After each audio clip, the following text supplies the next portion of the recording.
Hi friends! So yesterday we talked about how do you get work done while your kids are at home. So if that's the situation you suddenly are in, is that you're trying to work from home, your kids are all at home, or you're just trying to get stuff done and your kids are at home, how do you do that? I'm a writer, I'm a speaker, that's my latest book, and I also homeschool my 6 kids, and so we talked about all the things I've learned doing that. How can you get your work done while kids are at home? If you missed that, it's just one video back. You can go and check that out. As a follow-up, you guys asked, great, now I know how I can get stuff done. How do I help my kids get their work done that they need to get done right now? Which is a great question. I love that one. And I have homeschooled my kids through their whole homeschool careers, right? So my oldest is 19. We homeschooled her from kindergarten through 12th grade. Now she's in college, though technically she's at home right now. And our youngest is in 1st grade now. So we have elementary schoolers, middle schoolers, high schooler. We have lots of practice with helping kids of all different ages get done what they need to get done. But the truth is still that you are the expert in your kids, right? Nobody knows your kid better than you do. Nobody knows your family and your household better than you do. You're the expert at that, and you're really gonna know best what your kid needs. So listen to what I have to say, but trust yourself more than you trust me, because you know best what your specific kid is gonna need. That having been said, I'd love to tell you what works for us and what we've seen be really helpful over and over again. The first thing is, right now, I am checking my own expectations, right? Because if my kids were suddenly coming home from school and they're used to going to a school and having a classroom and having a teacher, but now suddenly they're at home, if I was expecting my home to then run just like that classroom did, I would be frustrated and disappointed all day long, because it's just not going to happen, right? My relationship with my kids is different than a teacher's relationship with my kids would be. The group dynamic is different at home than in the classroom. The resources available to us are just different in those two places. So if I'm expecting it to look exactly the same as it would for them on a usual day, I'm going to be frustrated. They're going to be frustrated. That's just not it. I need to just let whatever is at home be what it is and not expect it to be something else. That's always really helpful to me. The other thing I'm trying to remember right now is that really my kids are learning so much about life right now, right? They are learning how we respond in times of disruption. They are learning what the emotional tone of our household is at times like this.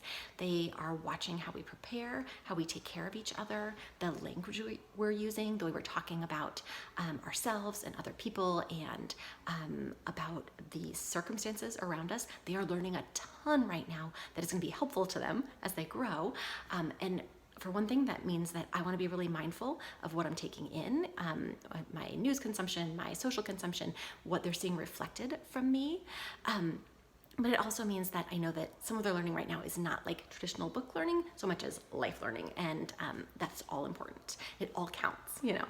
And another thing I'm trying to remember is, even if for the next couple of months my kids really stopped progressing in all of their subjects, and like maybe we just read together at bedtime and that's all that happened, which I'm not saying that's all that should happen or anything like that, but I'm saying even if everything kind of slows to a halt for them, it's not going to impact their lifelong educational career, right? They can come back from anything. It's going to be fine. They can catch up. Everything's gonna be fine. We'll do what we can do, and whatever happens, happens. So for me, when my mind is in that place of like, this is all gonna be okay, I don't need to expect it to be anything other than what it is.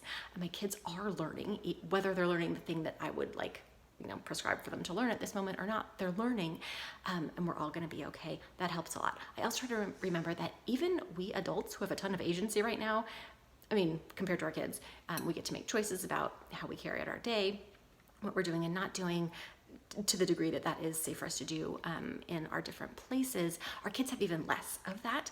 So even for us who can maybe see a bit of the bigger picture and make more choices, we're still really preoccupied, right? It's still really hard to get stuff done and to stay focused. So for our kids, I think it's even more so, and that makes a lot of sense, and I have a lot of grace for that for my kids.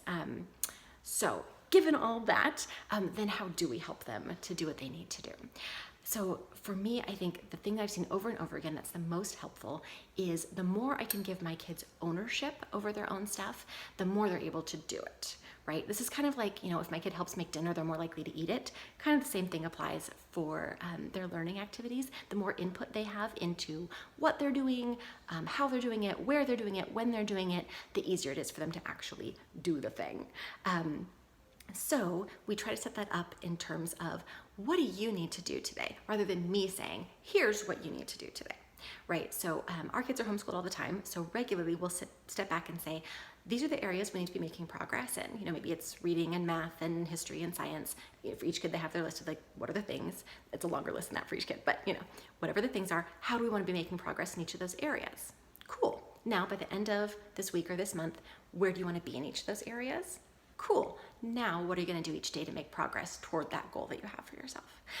Maybe for you right now, you have a teacher who's sending you stuff to do each day. So then you can talk to your kid and say, let's check out together what your teacher has for you today. So it's not me saying you need to do what your teacher says. It's me saying, let's be on a team and see what your teacher has sent for you to do. And then you can have some input into how that gets done. And then the more input they can have into like, where are they going to do it? Do they need to be alone in their bedroom? Do they want to be right next to me? Do they want to be the kitchen table with a lot of action? For each kid, it's kind of different what works really well for them, but giving them some options there, they tend to have a lot more buy-in, at least for me.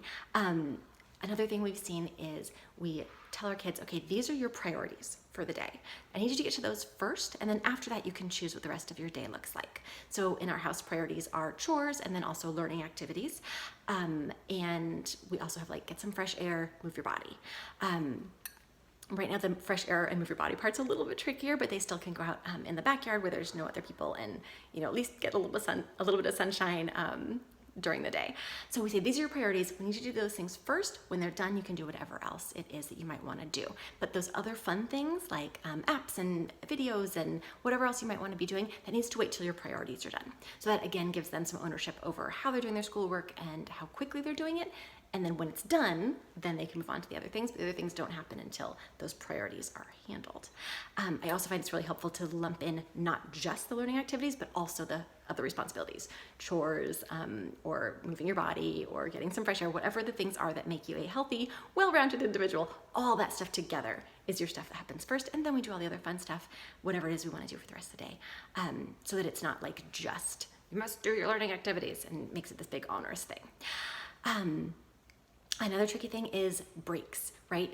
I can look at the things that my kids have to do for a day and feel like, oh, let's just power through it, you guys, come on. But we all need breaks, you guys. Our brains cannot focus on something like a lecture or book learning, honestly, a lot of us for more than 20 minutes at a time. So our kids are gonna need breaks in there.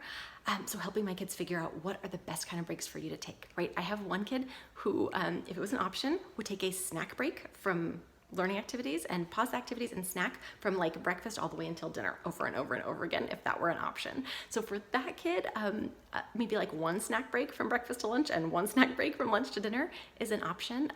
And then other than that, we need to pick other kinds of breaks. Go outside for a break, do some jumping jacks for a break, stop and read a chapter of a different book for a break.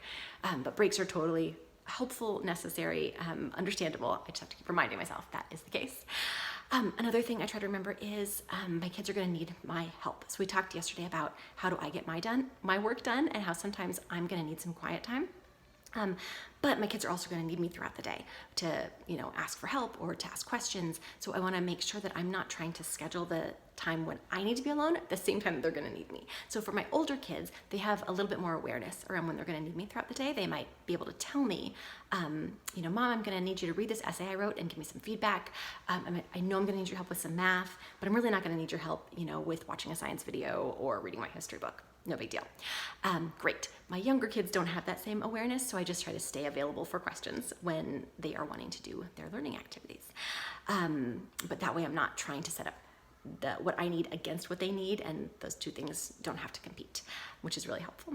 And the last thing that is really helpful to us is even if our kids need a routine, because some of my kids really do. They need to know, like, every day it's math first, then it's reading, then it's, you know, whatever is the thing they're going to do. Still letting them have ownership over that routine still helps them to buy in more. So if I have a kid who needs that routine to be able to focus on maybe like Sunday or whatever it is right now, we stop and we say, okay, these are the things we have to get done. What do you want to do first? And they pick, like maybe they want to do math first. I say, great, math's going to happen every day when the clock says 9 o'clock, we'll start with math. What do we want to do next? And let them pick and have input into how that routine happens, so that even if they really, really need that routine, they still have some ownership over it. And it's not just me saying, this is the routine, you're going to do this, this, this, and this. And they tend to buy in a little bit more easily. But Again, like I said at the beginning, you are the expert on your kid. You know what they need more than I do. And you are gonna just step back and remember, oh yeah, of course I'm the expert on my family. I know what they need and I can help them to get that even in this time. Guys, ask me any other questions that you have. I would love to be able to help. Yeah, and thanks for hanging out and letting me know what it is I can help you with right now.